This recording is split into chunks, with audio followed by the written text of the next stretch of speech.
राम राम मित्रों, कैसे हैं आप सभी। मैं रेवा द्विवेदी एक बार फिर से अपने चैनल पर आप सबका स्वागत करती हूं।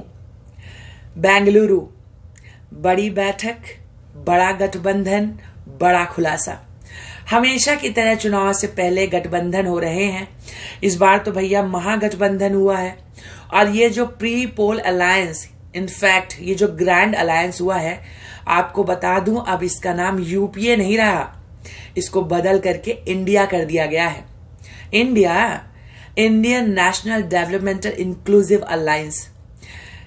नाम बदलना तो इनकी मजबूरी है। इनको पता है कि जैसे ही यूपीए का नाम जनता के सामने आता है, जनता की याददाश्त एक्टिव मोड पर चली जाती है और यूपीए का काला इतिहास जनता की आंखों के सामने घूमने लगता है।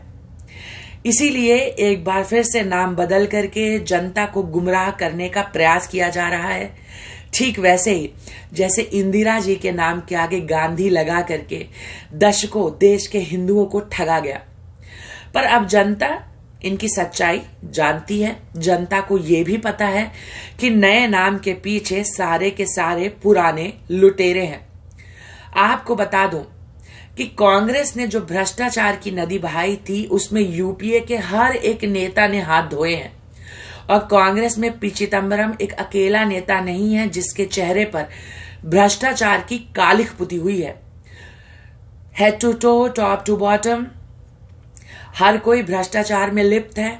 यहां तक कि कांग्रेस की कार्यकारी अध्यक्ष सोनिया गांधी और उनके सुपुत्र राहुल गांधी भी जमानत पर बाहर हैं, जिसके चलते प्रधानमंत्री मोदी अक्सर व्यंग कसते हैं, तंज कसते हैं और चुटकी लेते हैं। संसद के बीते बजट सत्र में अधीर रंजन ने कहा था कि अगर भ्रष्टाचारी हैं तो आप उनको जेल में क्यों नहीं डालते। तब मोदी जी ने बड़े ही मुस्कुराते हुए कहा था कि भैया जमानत में बाहर हैं, एंजॉय करने दीजिए। इस गठबंधन में दो बातें कॉमन हैं सभी दलों की, बेशर्मी और सत्ता की चाह।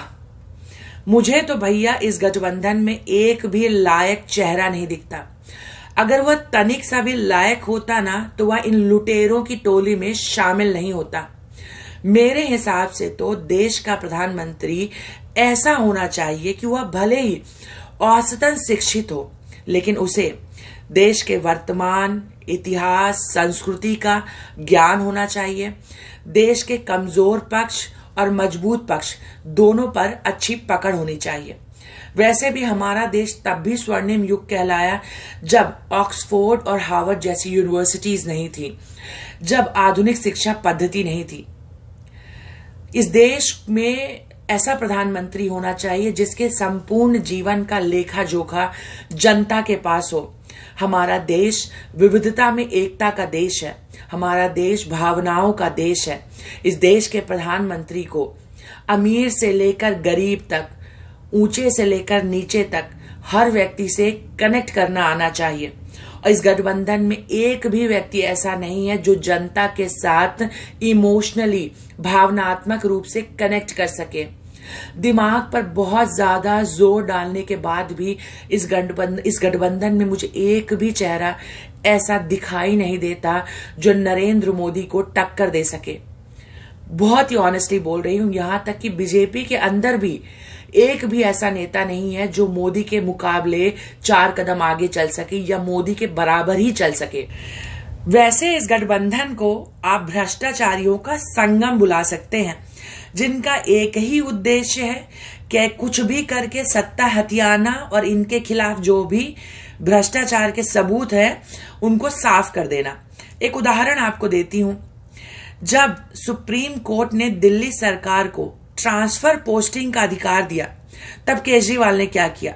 सबसे पहले विजिलेंस रूम में धावा बोला, वो भी रात को 3 बजे।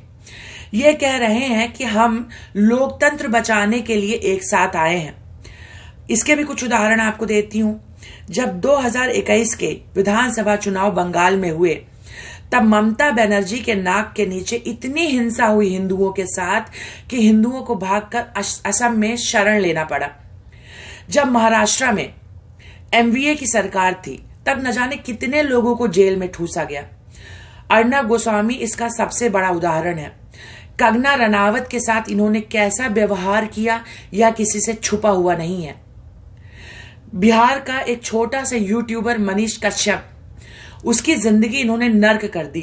तमिलनाडु में एनएसए लगा दिया गया, वह बेचारा 3 महीने से जेल में सड़ रहा है। इनका एक ही मकसद है, कुछ भी करके सत्ता में आए ताकि पी चिदम्बरम जैसे नेता एक बार फिर से गमले में करोड़ों की गोभी उगा सके। आप बताइए, इस गठबंधन का लक्ष्य क्या है, विजन क्या है? जब इस गठबंधन के नेता जनता के पास वोट मांगने जाएंगे तो जनता को क्या बोलेंगे कि भैया क्यों हमें वोट दो?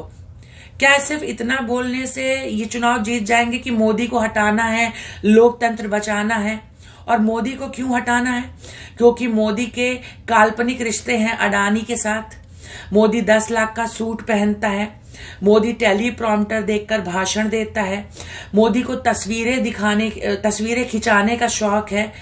आप उसकी तस्वीरों के एंगल डिस्कस करोगे जनता के साथ और वोट मांगोगे?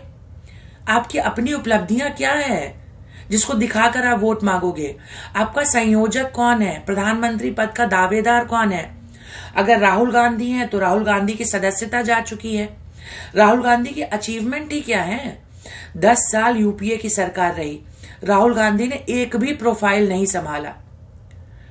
तो आप बताइए कि ये गठबंधन कैसे काम करेगा? अभी तो लंबा समय है। कांग्रेस चाहती तो बहुत कुछ जनता के सामने परोस सकती थी। कांग्रेस की सरकार है, हिमाचल प्रदेश में है, छत्तीसगढ़ में है, फिलहाल अभी नई कर्नाटका में है, राजस्थान में है। आप इन चारों राज्यों के एक भी मुख्यमंत्री की एक भी अचीवमेंट बता दो जो कांग्रेस गिना करके जनता से वोट मांग सके। जीरो अचीवमेंट्स है। इनकी रणनीति क्या है? मोदी के ऊपर कीचड़ उछालना ज्यादा से ज्यादा, लेकिन ये भूल जाते हैं कि कीचड़ में ही कमल खिलता है। देखते हैं 2024 के लोकसभा चुनाव का परिणाम क्या होगा। अभी लंबा समय है। जितनी तेजी से गठबंधन बनता है उतनी तेजी से यह गठबंधन ठगबंधन में बदल जाता है, टूट जाते हैं रिश्ते। अभी तो सुनने में आया कि नीतीश कुमार के, कहते हैं ना, सर मुड़वाते ही ओले पड़े। शुरुआत में ही नीतीश कुमार रूठ गए। तो आगे देखिए कौन खुश रहता है, कौन नाराज होता है। आप कमेंट बॉक्स में बताइए कि अगर आप मोदी को वोट देंगे तो क्यों देंगे, और अगर एनडीए के साथ जा रहे हैं तो क्यों जा रहे हैं, और इंडिया के साथ जा रहे हैं तो क्यों जा रहे हैं। जय श्री राम, जय हिंद, भारत माता की जय।